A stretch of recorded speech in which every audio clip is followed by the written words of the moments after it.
Hi, Phil Aston here from Now Spinning Magazine with another look back at a classic album. So this is part of my decades that kind of portrayed rock. It's the 70s, and with AC/DC currently on tour, it seemed a good time to pull this one off the shelf and just give a little bit of an overview of what the album means to me. This is my favourite AC/DC album. I've already done a video on Let There Be Rock, which tells tales of me standing on a car roof playing air guitar. Check it out. It's on the channel. Just search for it. That was Let There Be Rock, the story of how I found that and took a chance just because of what the song titles were like and what the cover looked like can be found in that video. This came out very shortly afterwards, mainly because of the timing of when I bought Let There Be Rock.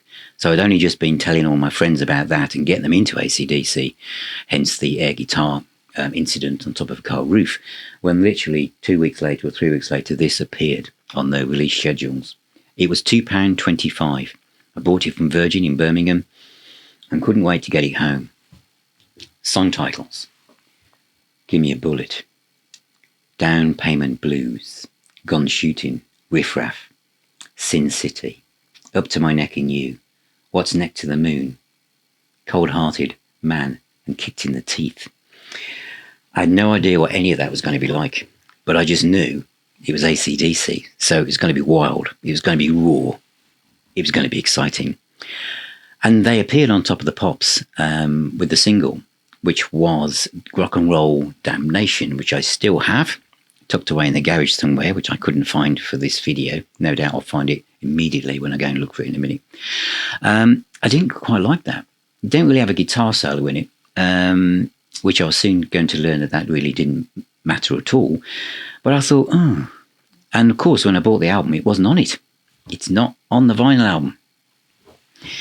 So this is the point, because when it came out on CD, the kind of track listing is different, and it opens with Rock and Roll Damnation. And Give Me a Bullet is at track 3, which is kind of like not where you'd expect it to be, really. And so I've always found that a bit peculiar because I got so used to playing it this way round. Anyway, I got home. I was going out that night because I went out most nights. I was, you did in the 70s, right? You worked in a factory, you went home, you had your tea, and you just went to the pub. It's traditional. And so I got home, just went straight upstairs, waiting for my mum and dad to shout up, your tea's ready, and put this on. And the first track is Give Me a Bullet, which doesn't really have a guitar solo in it. Hence I said it doesn't really matter, because Give Me a Bullet was a kind of a great groove, a great rock song. It just made me, I still to this day aren't quite sure what it means or what it's about, but it just made me feel as if, like, whatever was going on at work, it was about having attitude, about just giving it to the man and feeling like you could do whatever you want. It was great. And the next one, Down Payment Blues, on here, not on the CD, in that order, is probably close to my favourite AC/DC song, because it's the intent of talking about what it's like to have no money and how hard it is. But I think because of the way that on Overdose off Let There Be Rock, the guitar solo on that, I love the way Angus, he doesn't do this very much now, but he did it a lot then. So when the solo came in, he'd start, the first note would be the root note to the key that the song was in, and he'd just let that note hang. And he does it on this. And I think it just adds a dimension of power, that you know this guitar solo is coming. It's sitting in the root note of the song, and it just has this drive, and you think, right, here we go. And he does. And there's also an element. You might think I'm nuts when I say this, but there's an element in the vibrato that's Paul Kossoff in some of Angus's early playing, where he really does that vibrato, and the guitar solo in Down Payment Blues has that in it. And I just love everything about that track, and it's one of the reasons why I think the lights kind of lit up this album for me as the years rolled by as being like one of the highlights. Probably, as I say, my favourite AC/DC album. These things bubble around, but I'm going to do a ranking video on AC/DC soon, and I'll be very surprised if this isn't sitting at number 1 as I go through all the albums. The next one on here, was it? It was Gone Shooting. That's right, because Gone Shooting is track 7 on the CD. It's very confusing. Gone Shooting was... See, I'm going to start saying it's okay. It's not one of the best songs. So if I'm saying that, why is it my favourite AC/DC album? It's a bit like why No Heavy Petting is my favourite UFO one. It doesn't necessarily mean it's the best album technically or sales-wise compared to what other people might say, but it's the emotional attachment that I have to it for other reasons. Because of the way that Down Payment Blues and Give Me a Bullet made me feel where I was in my life at the time. After...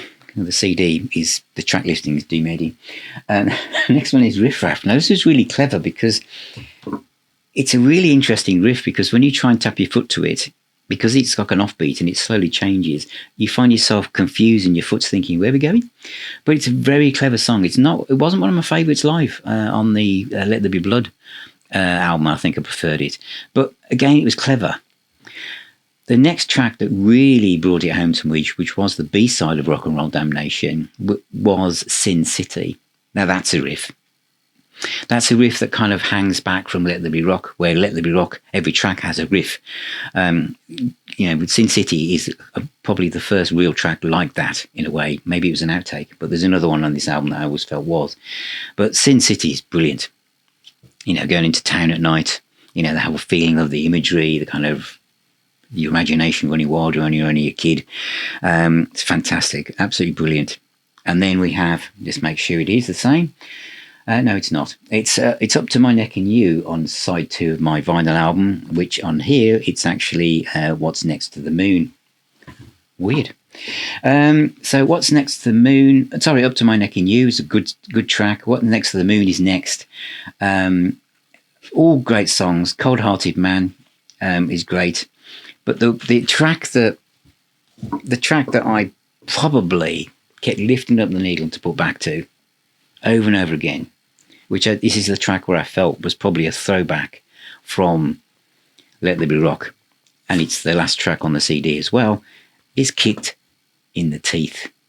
Because when it starts with just Bon Scott kind of like reaching out and saying, bad stuff's happened to him, and Angus comes in with a da-da-da. There's more raw element to this, a bit like on Let There Be Rock, when this kind of almost, it's not perfect, it's not polished, there's kind of rawness, as if this is really going to work or not. There's almost errors, a bit like on Overdose, when there's actually a bum note on it, they left it in thinking, pah, because they had that kind of punk attitude. That is on Kicked in the Teeth. And when everyone piles in and joins in with the main body of the song, it's that kind of simple, driven rhythm that you got on Let There Be Rock that sits here. So I think this is a very, in many ways, varied album. Lots of light and shade, which Let There Be Rock didn't. It was just kind of like all one dimension in many ways. But this is mixed. This is more polished. One is a little more polished. There's more structure to it. I was just thinking then, as I was speaking in real time, because I just shoot from the hip in these videos. So if I'd structured it differently, I probably thought, because in a way, later AC/DC albums are kind of on a level. The light and shade is kind of less apparent to me. It's kind of like very subtle how they kind of move from fast to slow or light to dark. But this one, it's not like Judas Priest, Sin After Sin at all. But what I'm trying to say is that's a very varied album.